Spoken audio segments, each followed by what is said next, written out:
logged in. Oh, that's close. Yeah. Smile. Logged in. That's close.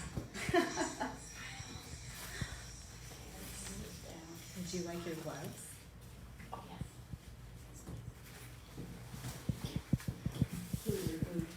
Alright. Well, we're gonna wait till we get some people logged in, including myself. Yeah. I gotta make sure I'm logged in. So we'll wait for a few minutes here. Alrighty. How is everyone doing? Good. I think these are inside out. No, they're supposed to be ribbed on the outside. The bumps are on the outside Okay, yeah. They for were. grippage. Yeah, because so when somebody took them off, they went like this, the real way. Oh, so apparently whenever we have our gloves on, in the real world, after we sanitize every surface, you take them off, you do this, I'll show you how to do it right now. and then you do this, and then you wrap them all up together, Go like this. like the doctors do, right? this, Oh, and then you put it in See? the palm. and then you take this. And then you clean. See ya. Don't want to be it. For more tutorials on glove usage and wear, join us. So, thank you guys all for joining us today. We're going to talk about wood. And I like wood. Bonnie likes wood. I like wood. It's a lot of fun. We're excited about talking about wood. Oh, you know what? I'm going to move the camera because they can't see our little lineup with Dad. I wonder if I flip this Where did around. Dad go? He's here. He's here. I just gotta turn this ever so. I can. Oh, there we go. There we go. Now we can see. Dad can see. Dad's there. Right on. Him and his little followers, the little bottles behind. Oh yeah. And here we are. So thank you guys all for joining us. Hope you can hear me okay. Make sure that you can hear us. But yeah, so today's topic is all about barrels. So we're going to talk about wood quite a bit. Right on. I don't know how I'm going to keep a straight face, but we'll try our hardest. Ha ha ha. No pun intended. So we have a sampling of different barrels, and we're not tasting any one specific wine today because we use different barrels on everything. So if you have a wine that you're enjoying this evening and have questions about it with regard to woods, let us know, and we'll try to identify flavors. But we're just going to kind of give you guys an overview on barrels, where they come from, which barrels we use, what kind of flavors you might get from those barrels, used barrels versus new barrels. Mm-hmm. We have a really exciting announcement towards the end. Oh my God. And then of course, as always, we'll have some quarantine tips Yes. at the very end, which I know Bonnie's very excited about. Yeah. Well, I'm excited because Well, they're necessary Yeah. quarantine We'll give it away. tips. We won't give it away. We'll try not to. Yes. It's an exciting thing. So, in any wine, white or red, we're going to be focusing on reds today, but traditionally, barrels are, or I guess not even traditionally, because back in the day, back in, when wine went 200 or 300 years ago, in France and Spain and whatnot, they were actually using concrete and cement and different things to age wine in. So I would say barrels might be, I don't know, not relatively new, but Yeah. but for wine, it's definitely become more of a technique and finesse for the wine. I consider it like a spice rack. But it's not just flavor that barrels impart on a wine or enhancing flavor or things like that. So what else? Why is a barrel important for aging wine? Well, I know from when wines are aged in barrels, it does give off some tannins. Mm-hmm. And actually that gives the wine extra tannins because after it's out of the barrel in the bottle, it I think it gives it a little bit more of a shelf life for the bottle. Mhm. So the bottle still keeps on getting older and older, and it can last longer because as soon as the tannins soften, that's when it's peaking and that's when you want to drink it. Well, because tannins dissipate over as wine ages, kind of like the acidity of a wine. Right. Yeah. But some wines, like if you did it in neutral or a stainless steel, you're not getting those extra tannins from the oak. Right. So you're relying on the tannins that your skins gave you, or you know, you can even get tannins from the seeds.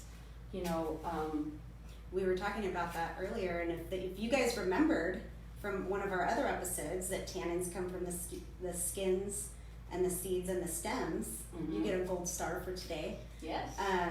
So you can also extract tannins from barrels. So we have flavor that you get. So number 1, you get flavor. Number 2, you get tannin. And number 3, I am going to say, 3. Oh, thank you. Bonnie will also direct you to the doors on the exits. But number 3, you'll get structure. The other thing that you don't get when you're aging in stainless steel or concrete, well, concrete to some extent, is you do get very tiny amounts of evaporation where you don't get that in stainless steel. It's less expensive, and a lot of people will tell you it imparts the same kind of oak flavor that people are doing, is they'll age a wine in a stainless steel, but then they will put oak chips or basically little bits of staves. Staves, like the staves. You know, you can do staves, but you basically dip it in there and like steep it over a long period of time like a tea. So you're aging it just like you would in a barrel, and you're getting flavor, maybe some tannin, but you're not getting that concentration of structure, that little bit of evaporation. So it's, I don't know, I think it's a good alternative method, but I don't think that there's anything that matches aging wine in an oak barrel. So, yeah. So we're going to talk about the barrels that we use. And so I'm going to talk about the ones I brought today. So I brought a French oak with our Cabernet, a Hungarian oak, and these are samples. I don't have the barrels with me. I'm not going to lift them up and show you, but and then I have Hungarian, American, and French. So with the American, I ironically have a Barbera. So this is kind of a little bit of an experiment. And then this number 4 here, that is a neutral oak barrel. And that is also an important component of oak aging, which we'll talk about in a little bit. But we'll talk about French. Everyone always talks about French oak. Well, before we talk about French oak, I just wanted to show you guys some pictures. When people are harvesting oak for barrels, you know, people come to Paso and everyone's always asking us, why can't you use the oak around Paso Robles for barrels? Number 1, I don't know the age of these trees, but number 2, a lot of the trees in Paso have fungus over time. They have black rot, they have different things that affect them. So an oak forest is kind of like an orchard where you're taking care of the trees, you're managing them, and so they're much more regulated. But also, they look a lot different. They're growing them, they're manicured. So those don't look like typical oak trees from California. And they're straight. Those are straight, yeah. Yeah, and so you know the oak trees that we have are all bent and going around, and can you imagine trying to take a barrel out of that? It would be like the barrel wouldn't even be round. It would be like a big old an odd shape. Yeah. It'd be like more of an art piece as opposed to the barrel Exactly. itself. And then I'll just show you a little picture of how barrels are made. So they take them from the forest. This is kind of like a children's book. Yes. So they take them. Bonnie was able to play with an app and took a picture while playing Baby Shark, which I hadn't heard before, but now I have. At any rate, so they harvest the trees, and that's kind of a scientific process and very regulated, because obviously it would be very easy to over farm and over harvest and something that takes 200-300 years to grow. So very regulated when they harvest them. So they'll cut the trees and then they will cut them into length staves to dry them. The staves are then dried anywhere from 1 year, which is not a lot of time, all the way to like a 3 year, maybe even more. They'll dry them for that long before they even touch them to make barrels. So just like wine, it takes a lot of patience to make barrels. Once the staves are seasoned or dried for a long period of time, then they'll shape the barrel. Now there's a difference between shaping and toasting, but they do use heat to shape barrels. And then there are some barrels where they use water to shape them. But I'll just show you a little picture. So as the barrel, so they put little, it looks like little bonfires. This is the best picture I can find, but they put little bonfires on the floor and then they start shaping the barrels around them.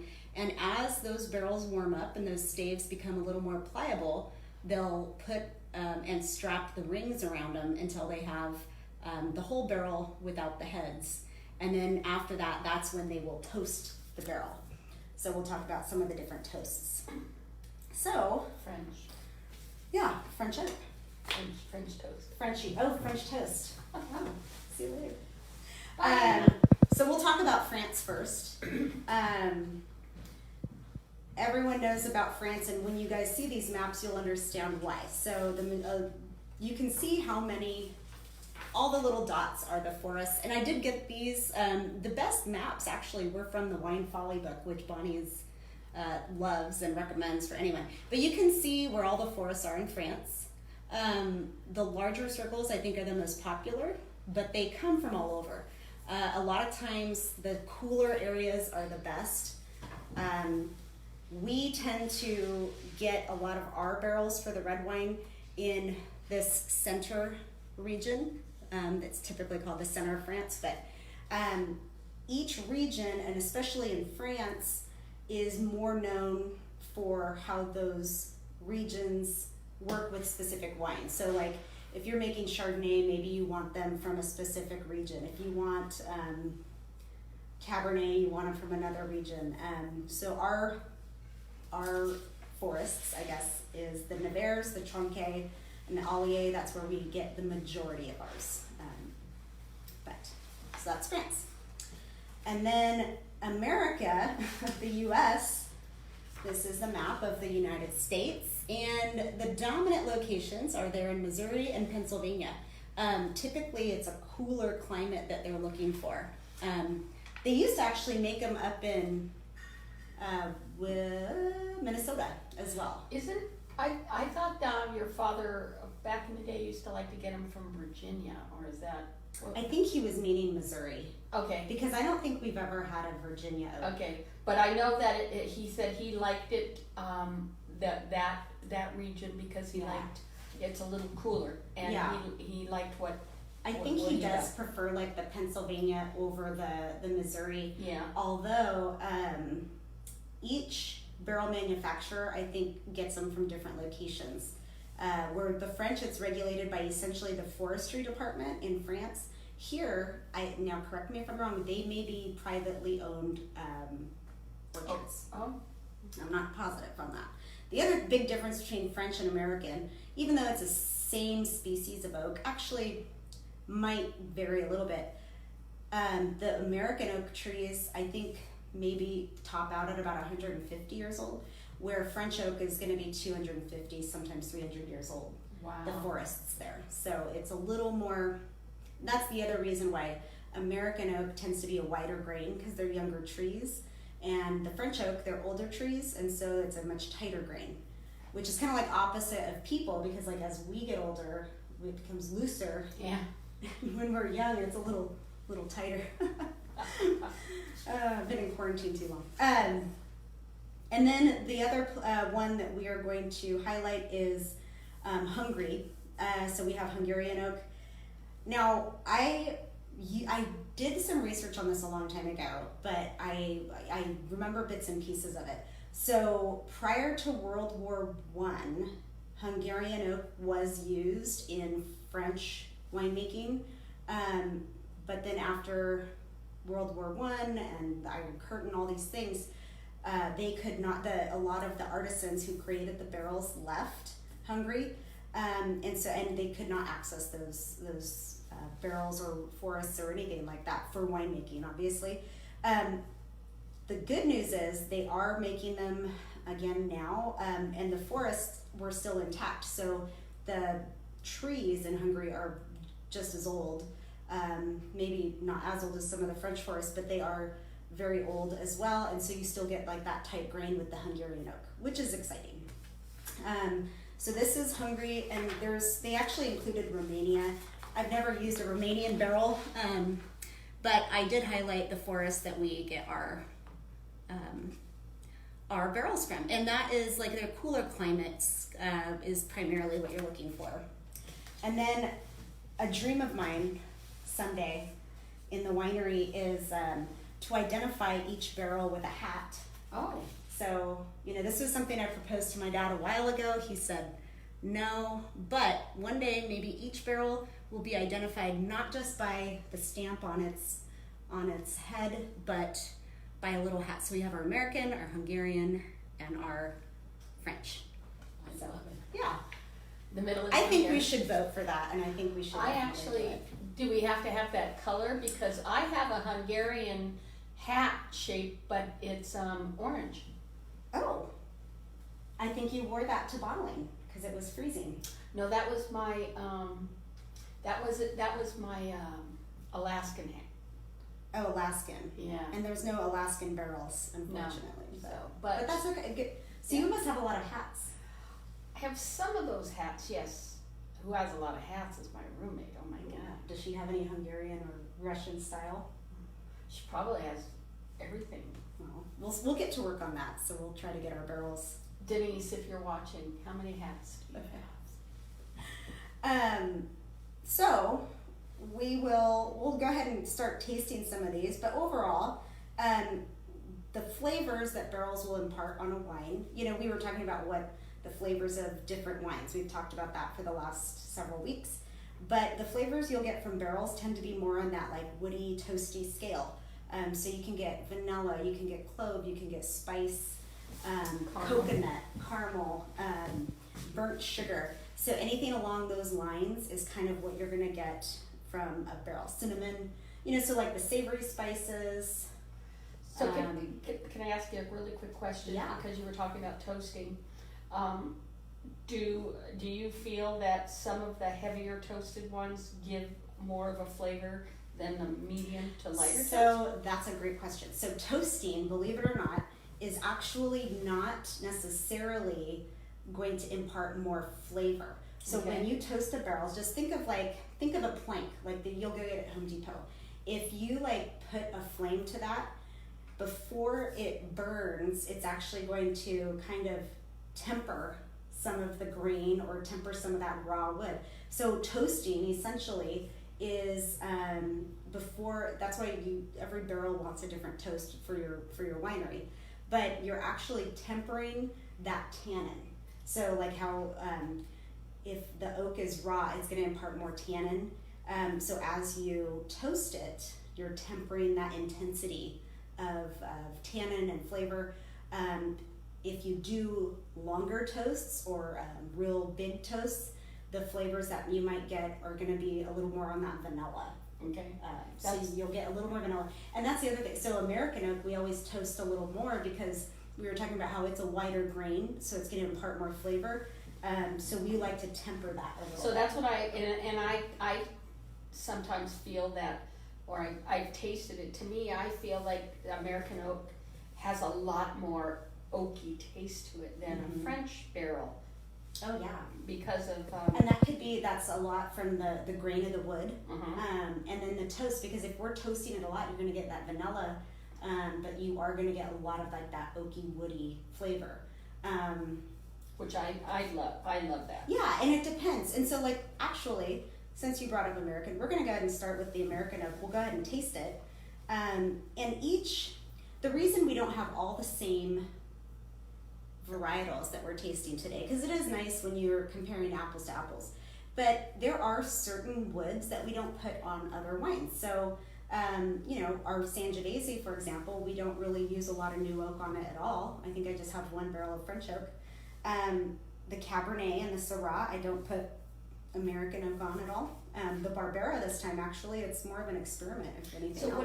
what do you use the American one for? Well, ironically enough, we had not used American oak for about 10 years. Wow. And then it was just a little too big for the style of wine we were making. Gotcha. I did experiment with it starting in 2018, I believe. And I put it on wines that have a lot of fruit flavor and can handle a little more. So the Petite Syrah, the Zinfandel are the two that I started with. And then obviously I'm experimenting with the Barbera. And this is something where it's been sitting in the barrel now for 5 months.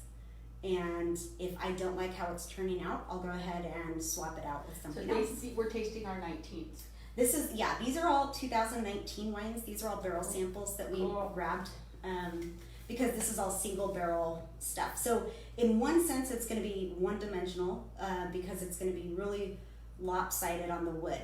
When we do our whole lots of wine, we're using new oak, used oak, blending things. So there's a lot of different dynamic going on. With this, we're going to be tasting one barrel, and so it'll be overwhelming oak. So let's go ahead and smell this one. So this is the Barbera. Now, if you guys remember, the Barbera, really high acidity, so it's going to be a little tart. We're also tasting young wines. And I have to tell you, this Barbera's, the color is... It's like syrup. Yeah, oh, you can see it kind of coat the glass. It's like the dark, and it's the hue on it of it's like dark purple, like deep fuchsia. It's like a dark fuchsia. Yeah, it's deep in the heart of Texas. That's for sure. Oh, whoopsies! Don't swirl and tilt at the same time. That's a fun fact. So let's smell that wood. So I don't get barbecuey. I get a lot of that. I get a lot of coconut. Toasty. Mm-hmm. But it's very. It's big toast, and this is actually. Yeah, I just got that whiff right up. And there's not a whole lot of alcohol. I get big coconut. And there's not hardly any. It doesn't even burn my nose. Oh, good. I mean, not at all. So there's no alcoholiness. Yeah. I get coconut and a little vanilla.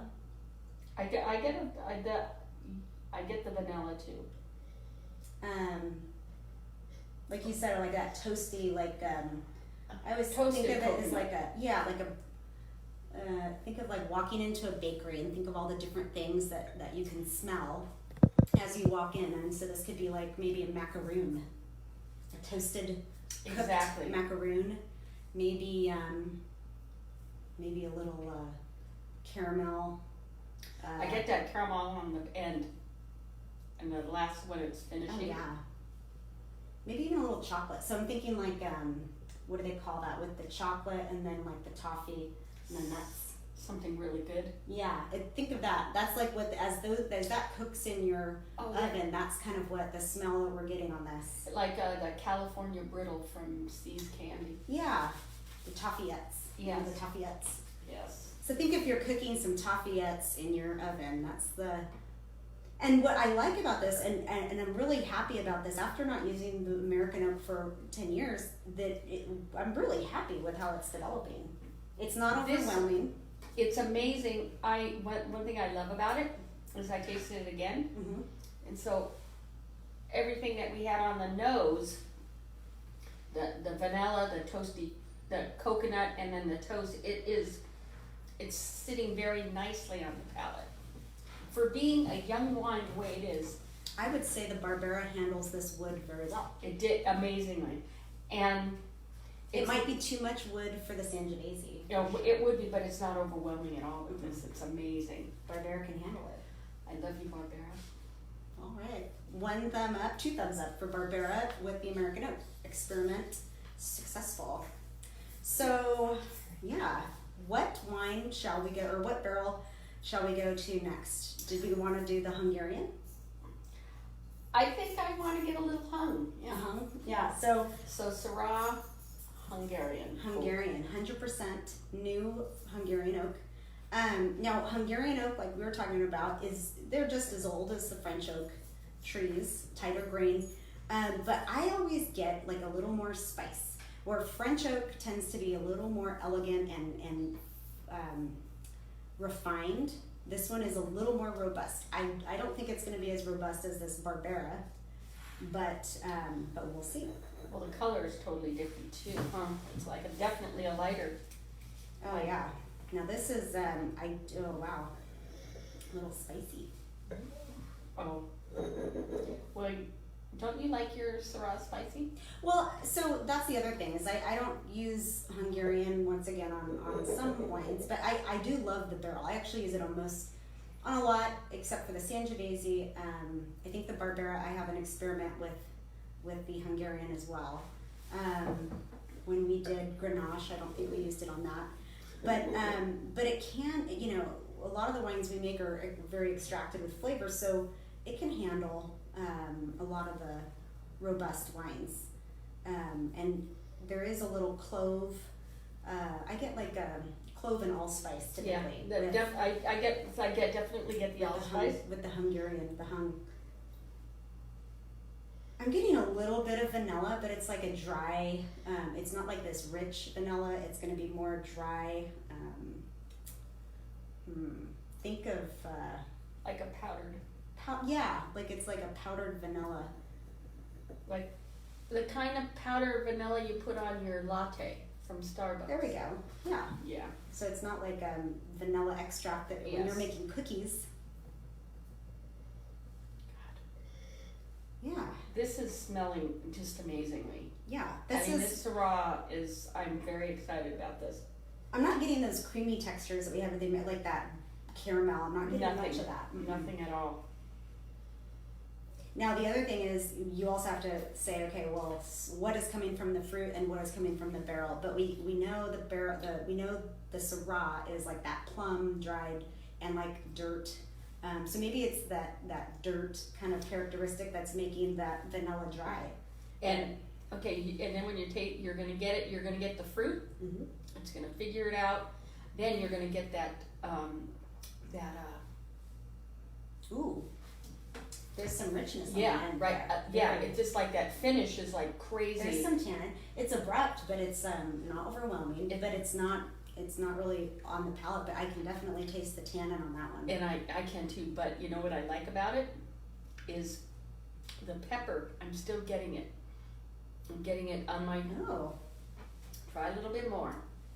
A little spicy.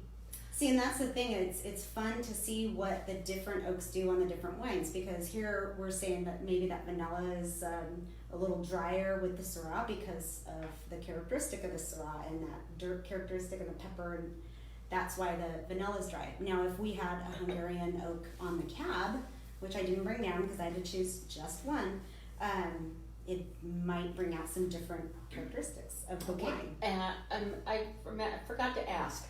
Are these the American, the Hungarian, and the French? Gosh. Sorry. Are they all? I have to pause. Okay. I'm like, I scroll around. Taste and smell the Hungarian, and then go back and smell the American. It smells like popcorn, buttery. Oh my God! I'm excited. So much fun. Popcorn. I make a really good popcorn. Doesn't that smell like what is it? Kettle corn. Yes. Kettle corn. I wish you guys could be here to smell this. Oh my God. We need to learn how to waft scents through the iPad and the exactly and the Facebook. Yes. Or scratch and sniff. Oh man, that's what they were talking about. Different ways we can taste during quarantine, and some people are talking about little sample bottles that we'll send you with taste in them. And I'm like, it's going to cost more to ship those than it'd be worth it. But maybe we could create some little scratch and sniff stickers, and you can taste by smell. Okay. You should try the Barbera again after tasting the Syrah. It brings it after doing that and tasting this. Oh my God, that butter. Oh. I know, I love it. He was like butter. Butter, like Butter. butter. Okay, and what I wanted to ask you before Before I got so excited. rudely interrupt you. No. So are these all new? Everything is new except for the neutral. one. Mm-hmm. Very good. So the first time, new means that it's the first time that it's going to be used. The first time wine has Has seen been in this wood. Yes. Absolutely. Right So brand new barrels, and that's a great roll into barrels though. So like, how long do you call it new? How long is it good for? That's always a big question we get. So a new oak barrel, it's going to impart the most of its wood characteristic in the first 2 usages. Then after that, it'll still impart some, but basically after the 3rd usage of a barrel, we'll consider it neutral. And neutral is not bad, it's just that it's not imparting that wood flavor. Yeah, it's not giving the wine anything extra. It neutral could be almost be like It's just concentrating like the a flavors. stainless steel type of thing. Yes, except for you're still getting that breathability from the barrel and like that concentration and Okay. structure. So you're losing the big tannins, you're losing the big flavor characteristics that you're getting from a newer barrel, but you're still getting that concentration So and structure. as do you like using neutral barrels opposed to putting it in a stainless steel? Yeah, Okay. because I like concentrating flavors. Although with the rosés, like we talked about when we tasted both of the rosés, I do age the Sangiovese rosé in stainless, and then the Syrah rosé we did in that we did in the sandstone. Now those I don't really want any evaporation or like real deep flavors, which that's what the barrel will do. And with those rosés, you want them kind of bright and fruity and ready for summer. Right on. Think of them as like little pixies running around. Yes. My little rosés. Okay, so Jumping in your pool for the first time. so we'll taste this French oak. We have our Cabernet on the French oak. This is our estate cab. Now, French oak, like we were talking about with the Hungarian, you'll get like those rich flavors, like a little spice. You'll get the vanilla. You'll get that toasty. I always think of like brioche, like bread.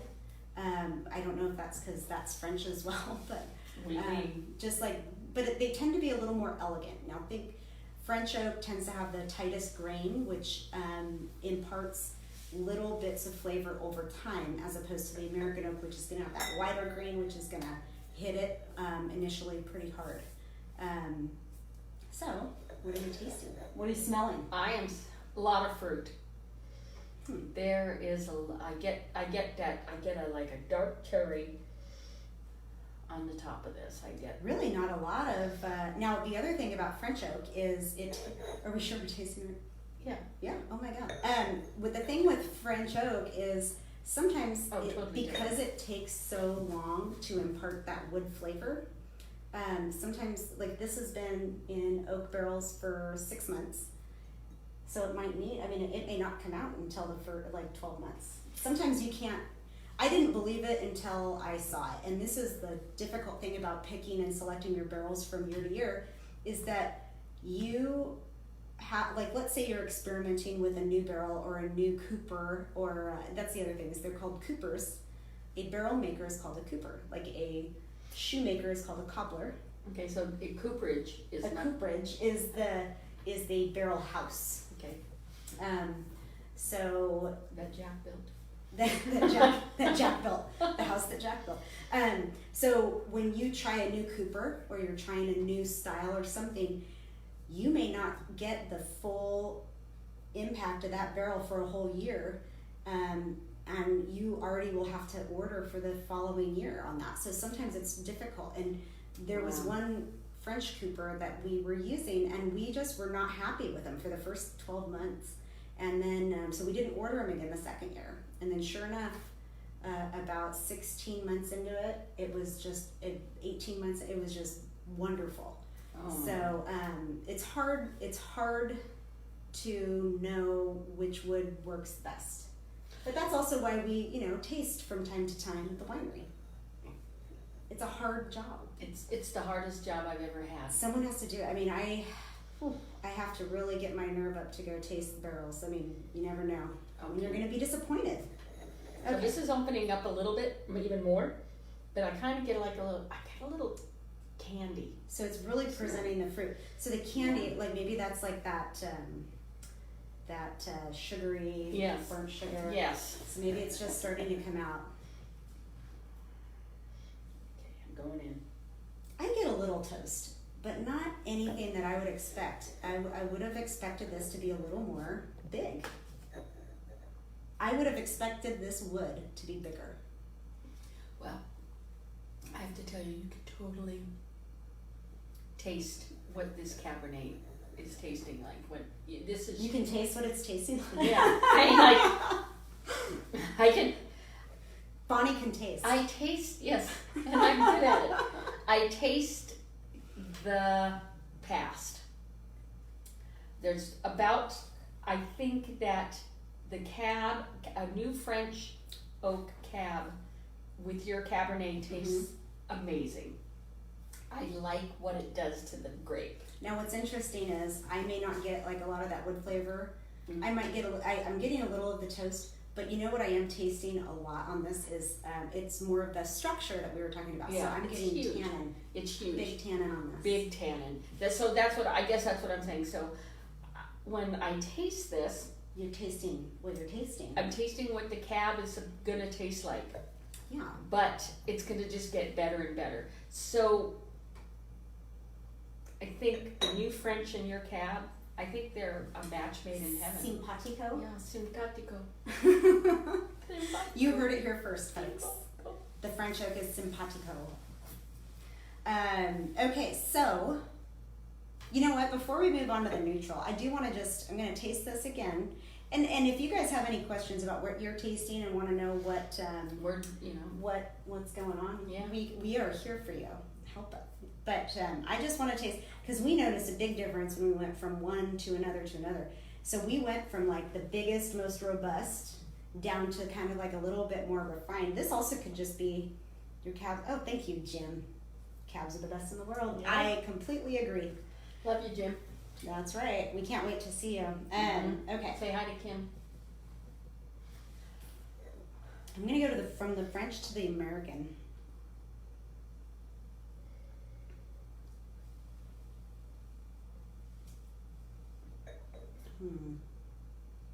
Wow. But to me, it's kind of hard to compare Barbera to popcorn. The Barbera AM2.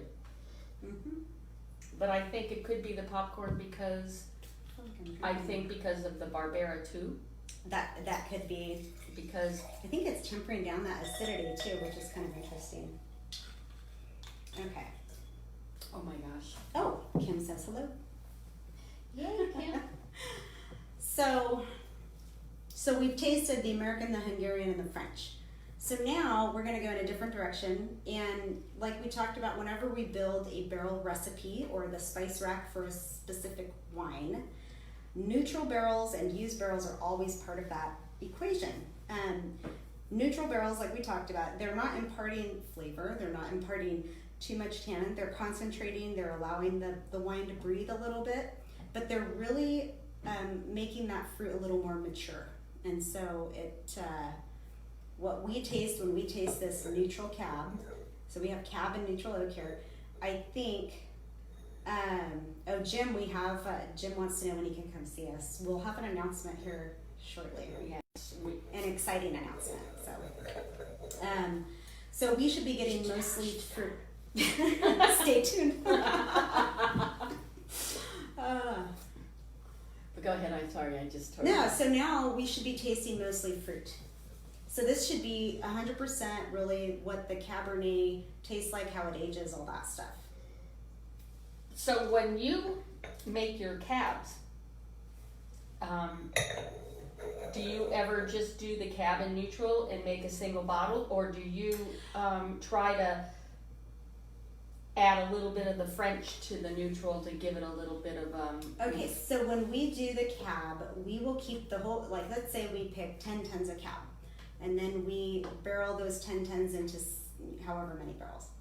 And let's say of those 10 tons, we have 50% new oak barrels and 50% neutral or used or whatever. Uh-huh. Now, we'll rack them all together once, so everything will get blended back together and then put back in. Then we really start identifying barrels. At the end of the day, all of them will get blended back for the main program, but what we do is identify the ones that we want to put in our reserve program. Okay. So that's kind of where I'll do like a single barrel or 2 barrels together for a reserve, and then everything else will get blended together. Right on. Cool. Okay, so I'm getting a lot, like that cherry, when you were talking Yeah, about cherry. right there. It's, yeah. It's young, you can just tell it's very bright. It's a little bright. Yeah. Like Bonnie's hair. Mm-hmm. I can't wait to get my hair done. I am a hairstylist. It's Gosh. so I'm getting a lot of that cherry. Really not, I mean it's not, and some tannin, but not too much.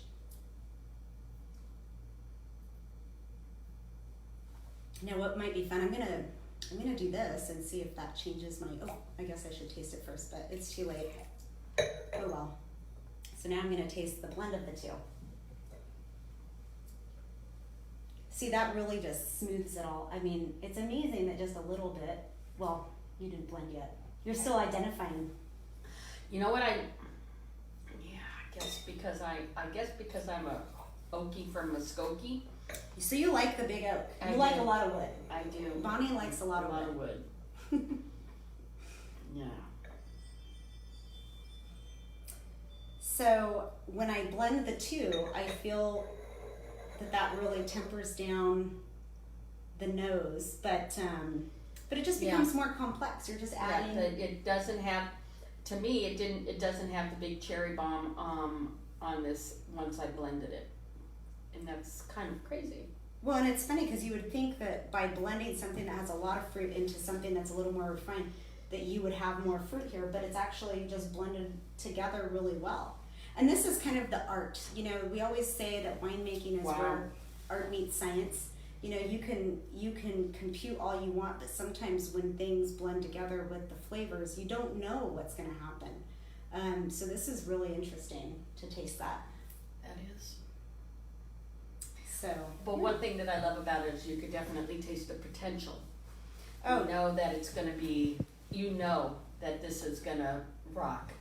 Absolutely. And that's one thing that's so consistent about your wine and about your dad's vineyard and your vineyard is the consistency of what kind of fruit that comes off of that. And I think that's what I love about, you know, and I taste it different year to year. I can taste it when, you know, it's the hot year, the drought year. I can taste the difference, and that's what I like. Yeah. Like this is the I appreciate that. We pay her to say that though. Just so you know. Okay. Just kidding. Like my nephew Jared, I had sent him, remember I told you I sent him the 05 Balancio. Oh. And I sent him the 2010 Balancio. And then we didn't have a 15 because we didn't make a 15. Right. So I sent him the 17, and it's because they were married for 15 years, so I wanted to give them their 5-year thing. Did they taste it? I haven't heard yet, so I know that my his wife opened this in and drank the whole thing by herself. So, Nice. but I feel like I'm doing that almost every night. I am. Sorry. I'm That and ice cream. I'm in the quarantine phase of eating ice cream for breakfast now. That's like a whole phase. Wow. Okay, so Jim Agustinacci wanted to know, what are we drinking? He joined late. That's what you get for being tardy. I'm just kidding. Actually, we're doing barrel samples. So we have our French oak, our Hungarian oak, our American oak, and our neutral oak. We're just tasting the different flavors and what things that the oak brings out, and then how those oak flavors interact with the different varietals. So we're talking about wood, basically. Lots of wood. So And Jim, you know what wood is. you hopefully. Yeah, if you go barrel tasting with us ever, you can. Hopefully, you'll be able to do barrel taste with us again soon. But the innuendo is endless, and I don't get sick of it. I love it a lot. So, at any rate, if you guys have any questions, or if you want to know what wood is on the wine that you're drinking tonight, shoot them to us. We're here. And we'll go ahead and. I have just a little bit of a health fact about fun. a health fun fact about oak. Should I put a mask on? Health fact. It's a health fact. A health fact. Health fact. Fun fact. About the health. About oak wood. One thing that oak wood, not just wood in general. No, not just wood in general. Okay. So barrels. So you're gonna get tannins from your oak barrels. And I know a lot of people don't, like the tannins, but one thing about tannins, they are healthy for you, to where they've found in tannins that it helps lower your cholesterol and it helps fight heart disease. Well, I'm just letting you know that should be on that oatmeal commercial where it says drink a glass of red wine, a highly tannic wine. And tannins really help that. They help lower it, and they have facts that drinking your red wine, it actually could take your bad cholesterol and turn it into the good. Just letting you know. So it's like a magic. It's like magic serum. Exactly. So cheers to. Cheers to. So wood is good. Is what you're saying. Yeah. Oak wood. Yeah. Wood is good. We're gonna cheers. Wood is good. So it's the first time we've got to touch our glasses since we've done that. Kind of crazy. I'll sanitize. But you know why? It's because that's leading up to our announcement. I will go ahead and let Bonnie make our announcement. We're still working on some things. And if you guys have any other questions, please shoot them our way. But Bonnie, what did we find out today? We get to reopen for tasting. Half the capacity. One of the stipulations is we have to serve food. You guys are going to have to order food to be able to taste. Mm-hmm. But that's not a problem.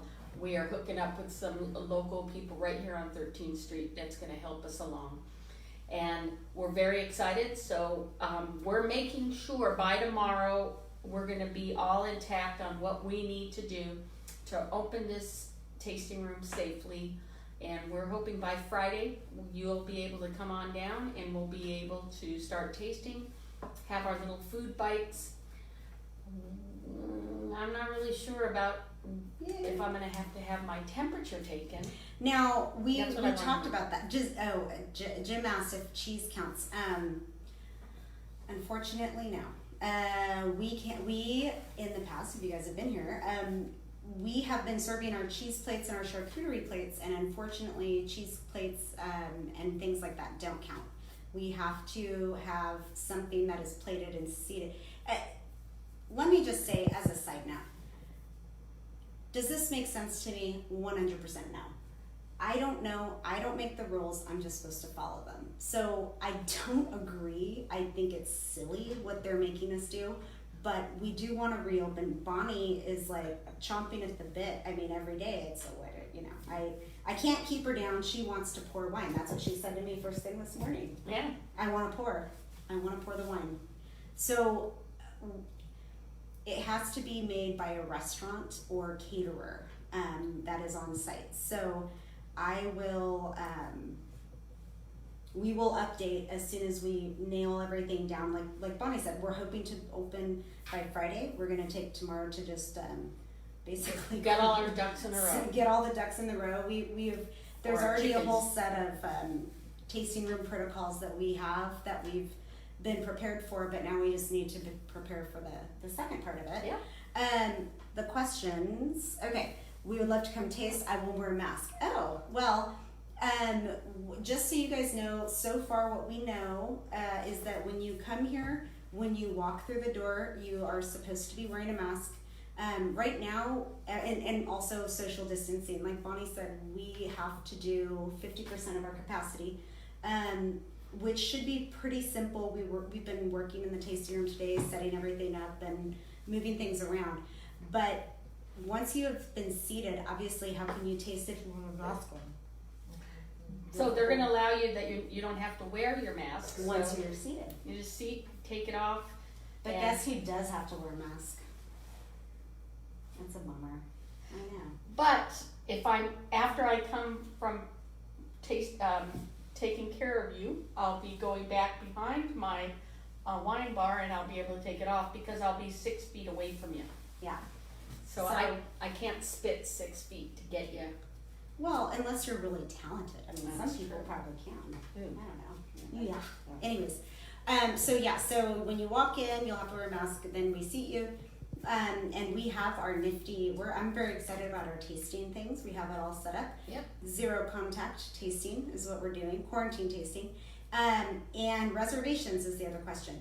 That is something we're gonna nail down tomorrow.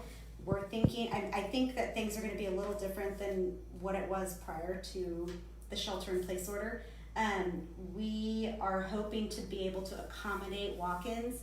If you're a club member and knowing you're going to be here, just let us know so that we make sure that we keep a spot open for you and we give you the royal treatment, as they say. And one thing that's cool is the room that we're in now, it's our private tasting room. Mm-hmm. So even if we did have our capacity out in the tasting room, we could still fit 4 to 6 people in here comfortably, as long as you're all together in the same group. Absolutely. And then you'll be able to have your own little private tasting in our private wine room, which is very nice. Yeah, absolutely. So, I mean, even if you just give us a roundabout time, and just like it has been for the last few weeks, every day is we're checking on everything every day. Every day is a new story.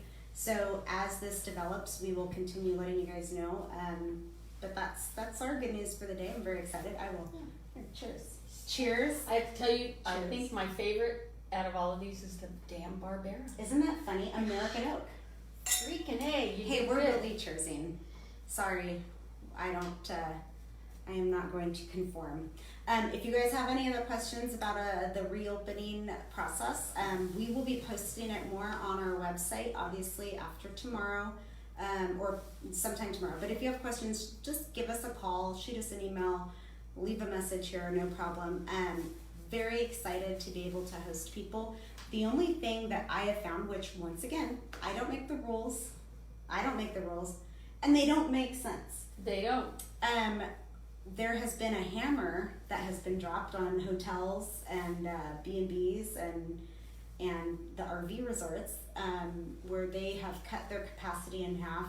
And I don't know, because I've heard that some people have been able to get in and some people haven't, but I know that they are not allowing people from out of the county. No, that makes no sense to me. I don't know the exact ruling. I will try to get a little more information on that. So if you're coming from out of the area, definitely check to make sure that you can actually stay at your hotel. So I don't know. But it makes no sense to me to host people at the RV park who live 10 blocks away. So I know that that's not the first thing on my list once everything's lifted, is to go stay in my own town. But that's me. I hear you, and I don't understand. Well, I kind of do understand it in a way. Corn tasting. I think that's what we should call it, is corn tasting. We'll call it. It'll be our corn tasting menu when we create our food menu. I went tasting. I went perfect, Awesome. and it didn't take my thing. So Absolutely. So now it's Perry. So yeah. If you guys come to town, have some sort of plan, or I don't know what the hell. I really don't know. I mean, I don't make the rules. I just try to follow them as best as I can. And it's very frustrating. But speaking of rules, some more rules that were thrown down on us is our protocol. This is, I just wanted to give, since we're getting ready to be ready, I thought I would actually give Bonnie some tips today on quarantine. And so right now, I am every day now having to do reopening protocols. I know that you guys can't read that because it's backwards, but that's okay. One of the things that we have to do every day now, in addition to wearing the mask when we're around people, and sanitize, and everything else. So I have to create a employee self-check before you come into work. And it is a wellness screening that I need to apparently instruct you how to do. And I don't know. Wow. Yeah, I mean, I don't know how you take care of yourself every day. Okay, well, I do clean myself every day, but, what does this entail? Well, we will have to provide a wellness screening for you to clear yourself personally before you come to work. And I have to rely on you to perform your personal wellness screening. Okay. Do I have to do it here or at home? I believe you can do it at home. If you do anything here, I have to provide a safe, private space for you. Okay. So we'll see. Yeah. Okay. What do you need? So, you need to take my temperature? Okay, so let's start. First, you have to ask yourself these questions. Okay. You have to say, have you developed any of the following symptoms? Shortness of breath or trouble breathing? No. Okay. That's today. You're going to have to do this tomorrow too. Oh, yeah. Every day before you come to work, you have to ask yourself these questions. So it's going to be part of my routine? Every day, just like brushing your teeth, taking a shower. Okay, I'll ask myself if I'm okay while I'm brushing my teeth. Perfect. Okay, there we go. Associate things. Okay. Shortness of breath. Cough. Well, you know how some guys have to do this and turn because they have a hernia. So what is what are they feeling? I don't know. I don't want to know. I want to know. Sorry, I didn't mean to snort. Okay. Okay. Do you feel feverish or fever or feel feverish? I don't know. Do I feel feverish? I'm not going to take your temperature. Oh, okay. Oh my God. Sorry. Now this is the one that's really a gray area because it says any other symptoms that might indicate that you are ill. Okay. Yeah, like I can understand if you have achy bones or if you didn't sleep well or something. Maybe that's it. But so I just need to answer no to all those questions, and then I'll be able to come to work as long as I'm in it. As long as you follow appropriate requirements when wellness checks are conducted. Gotcha. So if anyone has any other, oh my God, yeah. I have someone called me. Sorry. Yeah, that's it. That's what we have to do every day. Every day. And this may change. This may be out the door tomorrow. Yeah. Just like, 2 weeks ago, people could stay here and camp and there wasn't any problem. Now, since yesterday, they changed the rules. So if you live in Orange County or in LA, you cannot make a reservation. You have to have your proof of ID that you live in Slow County. Now, what is actually really funny is my dad is technically a resident of Monterey County because our vineyard is in Monterey County. So if he wanted to stay at a hotel, he can't. I know. Not that I don't know why he would, but Neither do I. he can't stay in Monterey County. Or I'm sorry, he can't stay in San Luis Obispo County. And then we actually were just hearing in Fresno County, and I'll have to look this one up, that when people who are working have their temperature taken, they get a sticker. Like the I voted stickers, like they have been labeled, they put it right on your head. Walk around. Your temperature. It's kind of like Ash Wednesday. It doesn't say that. It is like Ash Wednesday. It's like something else that I really don't want to talk about. But it's like a label, and they don't. Just because you have the sticker, it's not saying that you passed. It's just saying that you didn't have a temperature that day. No, it's if you had a temperature or not. It's just saying that you took your temperature. Oh. Which is so stupid. I'm Oh sorry, it's so dumb. Oh, that's great. That's like, did you breathe this morning? Oh, okay. I think I did. I don't woke know. up. Is that a problem? Who knows? I'm a little perturbed about the laws and rules. So, Yeah. And I'm sure you guys are too, because we can't wait to get a little bit back. I can't wait for all of you guys to come and visit. I am so excited. We have some, like the Barbera, we're going to be releasing the Barbera this summer. Even though we did try it, you guys got a future. Bonnie was working on the tasting list this morning. Oh, and she's excited. I am. And Caitlin is going to allow us to put on her, on the menu, her reserve Syrah. And that's because usually, we want to treat you guys. yeah, and Thank that's you. usually just a wine club thing, but we want you guys to try the reserve Syrah, and we're going to be doing some really fun, different things here in the tasting room that I'm very excited about. We've got some new wines that we're going to be releasing over the summer. The Cab Franc, the Malbec, which is amazing. We did a reserve cab for the 2018. reserve cab, and then we did, and we're going to be releasing, of course, the Altitude. If you guys did get some of that We'll Altitude, be re-releasing that one. I imagine late June or late July. So and it's all these new wines are just exciting, and then they did do the Lee's Legacy, and it's going to be a limited just for Honor Flight, but that blend, it looks amazing. I haven't been able to taste I'm it. hoping that they present that. If you guys are at all follow the Paso Robles Wine Alliance, Dad does not know this yet, but he actually will be doing a Zoom hangout with the Paso Robles Wine Alliance during Memorial Day weekend, or it's on the 29th. I don't know what day that falls on, but he will be joining 2 other winemakers who are Navy veterans, and they'll be talking wine. So he gets to find that out soon. Haven't told him yet, but signed him up for it. So that'll be fun. And I'm hoping that he mentions the Lee's Legacy, because we were supposed to do a big release party for Lee's Legacy on the 2nd of May. Obviously that got canceled, so we'll be rescheduling that. I'll be working with Honor Flight for that one. I know that it might not be like the best time, but it would be very cool. Not to wait because it's in September, but over Labor Day, that would be kind of a cool.